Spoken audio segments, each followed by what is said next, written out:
হয়তো আজ আপনার পকেটে টাকা নেই, হয়তো আপনার পাশে কেউ নেই, হয়তো আপনাকে বারবার অপমান করা হচ্ছে, কিন্তু বিশ্বাস করুন এই পরিস্থিতি চিরদিন থাকবে না।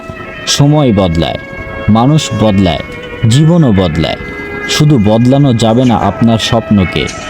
আজ আপনি যে ছোট ছোট কাজ করছেন, একদিন সেই কাজগুলোই আপনার জীবনের সবচেয়ে বড় সাফল্যের গল্প হয়ে উঠবে। তাই অন্যর সঙ্গে নিজেকে তুলনা করবেন না। আপনার যাত্রা আপনার, আপনার সময়ও আপনার। প্রতিদিন নিজেকে শুধু একটি প্রশ্ন করুন, আমি কি গতকালের চেয়ে আজ একটু ভালো হয়েছি? যদি উত্তর হয় হ্যাঁ, তাহলে আপনি সঠিক পথেই আছেন। মনে রাখবেন, পরিশ্রম কখনো প্রতারণা করে না, সৎ চেষ্টা কখনোই বৃথা যায় না। আজ না হলে কাল, কাল না হলে একদিন আপনার পরিশ্রম অবশ্যই ফল দেবে। তাই হাল ছেড়ে দেবেন না, নিজের উপর বিশ্বাস রাখুন।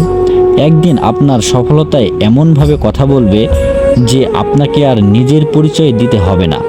শেষে শুধু একটি কথাই বলতে চাই, স্বপ্ন দেখা বন্ধ করবেন না, কারণ পৃথিবীর প্রতিটি বড় অর্জন একদিন কারো ছোট্ট একটি স্বপ্ন হিসেবেই শুরু হয়েছিল। ধন্যবাদ।